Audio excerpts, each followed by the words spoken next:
We are so happy to be here today to learn from Health Source Chiropractic of Manchester about working healthy from home, which I know a lot of us have top of mind as this remote work goes on longer and longer and doesn't seem that it will be going away for a lot of us.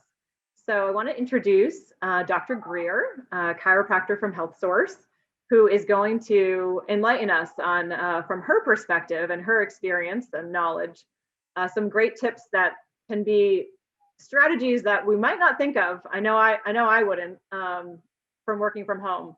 And I love the visual that you started with. And I was making fun of before we started this that I'm definitely that one at the end, with the computer like this. So hopefully that can be one of the topics that we address today. So without rambling any farther, I'll hand it over to you, Dr. Greer. Yeah, so hi everyone, I'm Dr. Greer. So today I'm going to be talking about your home office setup and how that can, you probably don't even realize how that can impact your health posturally and things like that. So how many of you working from home are feeling like you're feeling like this? Probably most of you, that's like why you're here, right? So, my neck, my back, that kind of stuff. I've been sitting a long time, etc., working at the computer. And then I guess the other question is how many of you are really thinking about how you sit when you sit at the computer? And the answer is most of us don't. It's not really something that a lot of people are cognizant of, but it can actually have a pretty huge impact on not only your spinal health, but overall your entire health in your body. And I'm going to talk more about why. So today we're going to talk about ergonomics, which is basically just setting up your workspace in a way that is safe and efficient. So a lot of people don't really think of sitting as, something that they need to be concerned about their safety. But I see a lot of injuries, people coming into my office because they've been sitting for a long time. And often it's a lot to do with how they're sitting. And just the fact that they don't think about it, poor posture, things that can tighten or cause muscle imbalances and misalignments in our bodies that can cause pain and injuries. A lot of people think that there's like a perfect posture, and actually science shows or supports that there really isn't. But there are still some tips and tricks or things that can be better than others. So science actually supports that instead of trying to achieve one perfect posture while you're seated, is not really doable because we require a lot of shifting back and forth in different postures so that we don't fatigue any one area of our body for too long of a time. And actually the ideal situation is to have a sitting to standing desk if that's possible. So I think Amazon, you can find one for like $100 or less so that you can shift through between seated and standing throughout the day as well. But as far as sitting, a couple of key things. So you'll see the image on the left is the more ideal kind of posture situation at a work from home situation. And the person on the right is probably what most of us are doing. And it's probably what's causing you some of the neck, shoulder, back aches that you're experiencing. So first of all, you want the keyboard to be high enough so that you're not reaching down, you're not extending your wrists, putting your wrists at risk for carpal tunnel. The computer monitor, you want it to be, so I have this, I'm standing right now, and my computer is so that I don't have to look down at it. One, I don't want to look bad on Zoom, but more importantly, I want to take care of my neck. So I would even argue that the person on the left, she could probably put her monitor on top of something so that you can see that she's not looking straight at her monitor. She would have to look down to look at that. If you are, this maybe isn't relevant we're not in an office setting, but if a telephone headset is better than cranking your neck to hold the phone. The chair should be at a height that's appropriate for you. You can see that, her knees aren't too high. She's not forced in a slouching position. And then lumbar support. So obviously she has apparently purchased something which is available on a lot of avenues, but I even recommend you can roll up a towel or a blanket. Just make sure it's not so large that it's pushing your low back forward. It should just barely be supporting that natural curve or that contour in your low back. So why does this matter? I'm sure a lot of you it's important because you're hurting, but it has a lot more to do also with your spinal health, or why do we get these injuries? So our neck is, or our head, I guess rather, is like a teeter-totter on top of our neck. So our neck is made up of 7 bones or vertebra, and the top vertebra holds our skull. So if you can imagine a teeter-totter, if you were to, like the image in the right, increase the length of the load arm, that's like bringing our head forward. You can imagine, so if this is your teeter-totter, if I bring all of this forward, see how much harder these muscles back here would have to work. So that is what can cause problems and pain in your neck from looking down for too long. And more important even, I mean, pain is important to all of us, right? But our neck should have a nice forward swooping C-shaped curve like the image on the right. That's a healthy neck, or what we call cervical spine. But when our heads are forward, that's putting wear and tear on all of those joints. And over time, it actually changes the structure of our neck, and we lose that forward C-shaped curve. And these curves in our spine are designed to absorb shock. So when we lack those curves, then it's very jarring onto our joints, and that's what can cause that jarring pain, or chronic pain, or joint degeneration or arthritis. What I think is so interesting is what you had said about, I'm looking at my laptop right now, and I'm looking down at it, and I think I'm always looking down at it. And I have noticed a lot more neck strain, and I could easily just put a few books. But I was literally about to say that's what I recommend to people, because there's like fancy things that you can buy and wait for Amazon to ship. Or I would use textbooks when I was in school. Look, just stack enough textbooks that you're looking straight up at the screen instead of down like this. So a big buzzword right now is text neck. A lot of people have heard of that. And it's a similar concept. We think of this with kids, well, they're looking down at their cell phones all the time, like, those kids. Well, this is the same exact concept. If you're looking down at your computer all day long, the same thing is happening to your neck that's happening to theirs. So I am going to go through also some postural corrections, some exercises and things that you can do at home to counteract some of these postural distortions or injuries that can be caused by poor posture. So we're going to start with a chin tuck. So if we're forward like this, these exercises, so my disclaimer with this is that this is what we typically see for people. The most common postural distortions, especially with sitting and looking down on a computer for a long time. If for any reason you think you don't fall into that category, then I would stay away from these exercises until you see a practitioner or consult with your physician or doctor before you begin a new exercise regimen.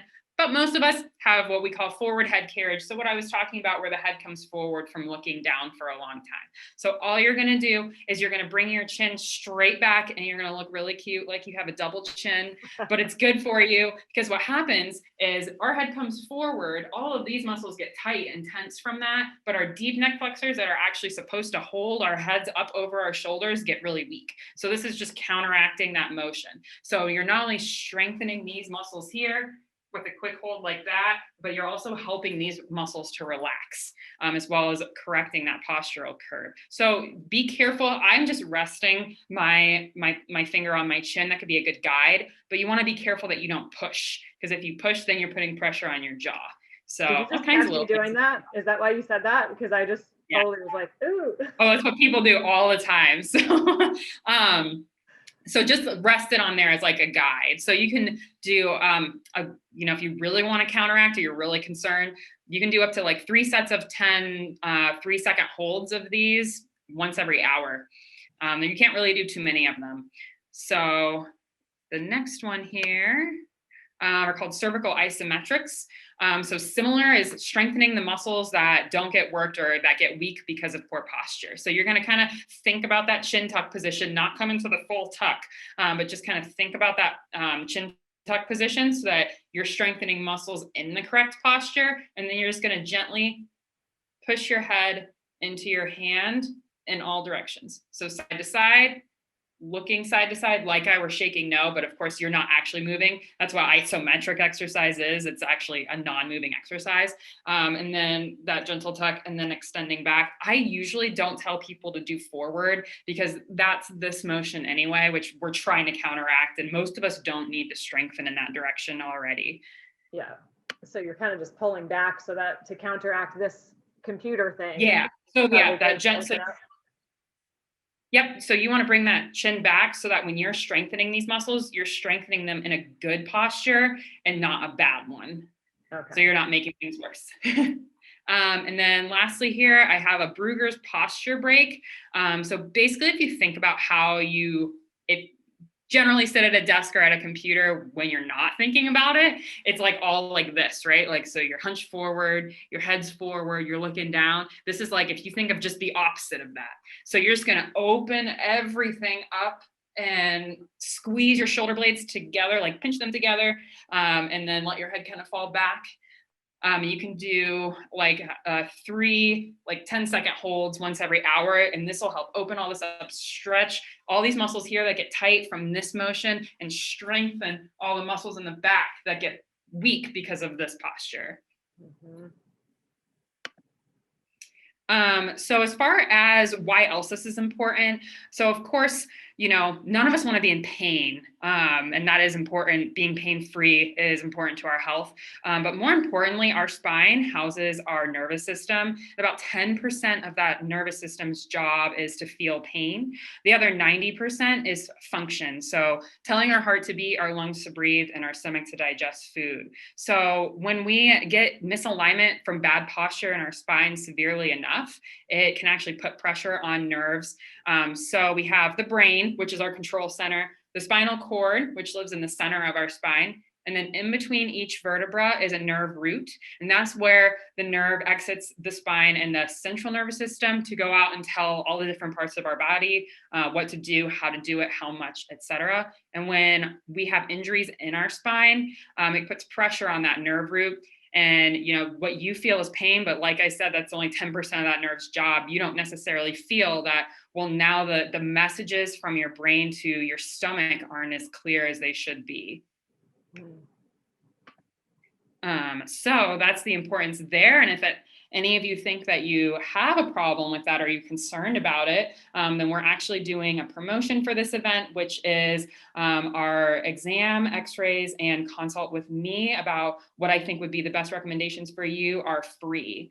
So you can give our office a call and set an appointment for that if you're interested. Awesome. So I hope you got something from this. Does anyone have any questions? Maria, go for it. Sorry, Heather. So towards the end there, you were saying that our nervous system can kind of throw off the messages it sends to the rest of our body. And then you said something about the stomach. I know I deal with certain stomach issues as my spine has been getting better through going to Health Source. I've noticed a difference. Can I expect to continue to see a difference if I continue to practice at home, get adjustments, all those things, or does it plateau at a certain point? Well, that depends because so if we continue to work on keeping your nervous system clear, you probably will continue to see those improvements.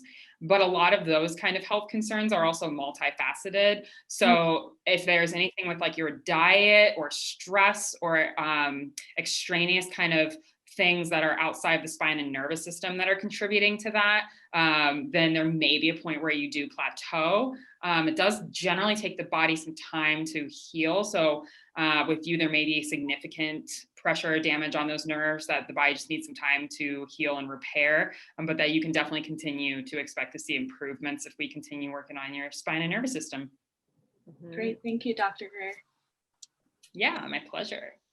I have a question because I know that when I'm working at home, and I think it's true for many, I tend to move a little bit less, which is interesting because you'd think that you would maybe multitask more, but for me, it's the opposite, that I sit there for like 3 hours. Do you have any tips on, is it more beneficial to get up and move as far as posture, and like how often do you recommend movement? Period. Yeah, that's an awesome question. They say sitting is the new smoking, so definitely getting up and moving around is really vital to our health. And it can definitely, you feel those aches and pains, so you can add in some of those Brugger's, but then also getting up and walking around can help. I usually recommend like once an hour if possible.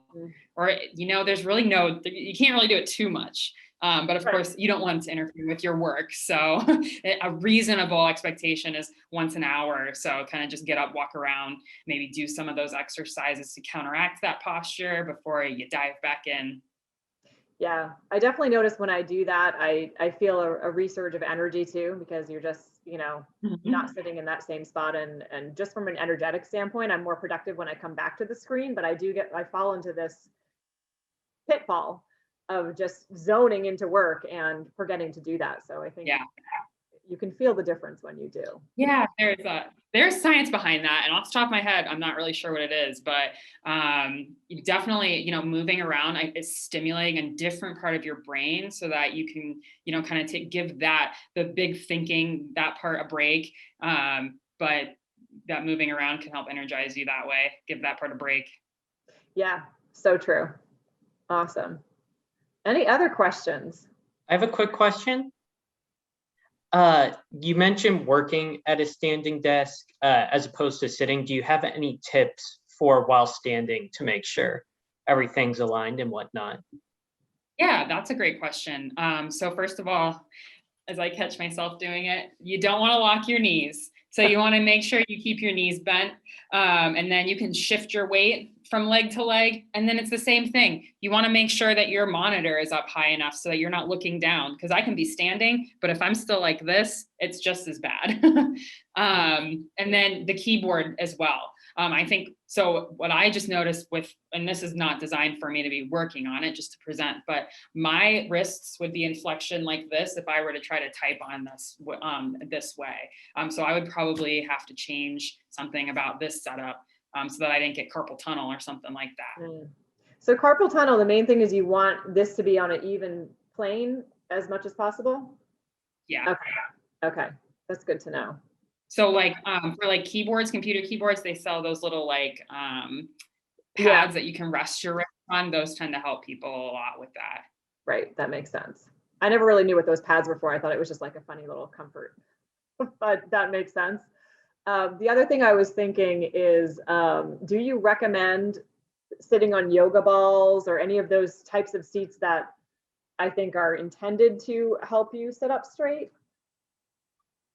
Yeah, those can be really great because they also help you, your working muscles and your core. The only time I wouldn't recommend that is if you have a current injury. So if you are already having severe back pain, then those can actually probably do more harm than good. Because your posture is you probably can't hold it correctly. And now you're firing compensatory muscles to hold yourself up, which could make your injury worse. But if you aren't really experiencing that, and I'm not talking about oh, my back aches when I sit, I mean more severe pain than that, something a little bit more debilitating, then I might stay away from the yoga ball because it just makes you work. That much harder. Yep. Dr. Greer, would that be something that I would stay away from? I have moderate pain, or would that be okay? At the point you're at in your care, I would say it'd be something that you could definitely give a try. Maybe do it for 15, 20 minutes, see if it makes you sore, makes anything worse, and then just kind of up it from there. So just listening to your body during that process. Yeah. Okay. Yeah. Mm-hmm. Thank you. Yeah. And just for anyone who might not know, Health Source is located over near what do you usually say, in the plaza with La Coretta? Is that the easiest way? Yeah, or Livingston Park. We're across the street from Livingston Park. It's what is it, North End Livingston? Yeah, North End Shops at Livingston Park. North End Shops at Livingston Park. So it's where the La Coretta, Rap City, Pliables is. Orange Theory. Yeah, I have not been to the Pliables. I'm glad you just said that. That's a major miss on my part. Yeah, I need to get over there. Okay, awesome. Any other questions? Try the Cuban. Try the Cuban at Raps. Try the Cuban at Raps. Oh, Cuban at Rap City. Okay, I got it. I will definitely do that. It's a good little plaza over there you guys have. You've got everything at your fingertips. Okay. Unless there are any further questions, I think we can conclude the event, but I know that I learned a lot of just really great tips. So and things that I've sort of felt but didn't know the science behind. So that really helps to hear it from the expert and to be able to make those modifications, because there definitely is a difference in work setup for me, home and office. So thank you so much. Yeah, my pleasure. A big thing is a lot of people came from an office where their employer was aware, or maybe their business, wants to try to avoid workman's comp claims and things like that, right? But now they've had to go home and they didn't have that awareness. So I'm glad you got something out of it, and I hope it helps. Yeah, I'm going to stop doing work at my kitchen counter. That's one big thing. So. Well, hey, just stack those books up there. I guess so. Yes. I'm really going to start thinking about that when I get back home on Friday. So. But I mean, if it's a stool you're sitting on, Oh, not really good lumbar support there.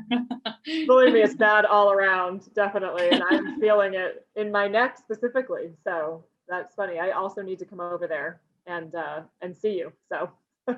Re-examine X-ray.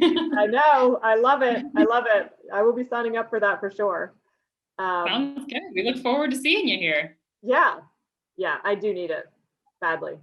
So thank you so much for joining us. Thank you for offering this amazing information. We so appreciate it. And I'm sure the chamber members who watch the recording will also learn a lot. And we'll see you again very soon, Dr.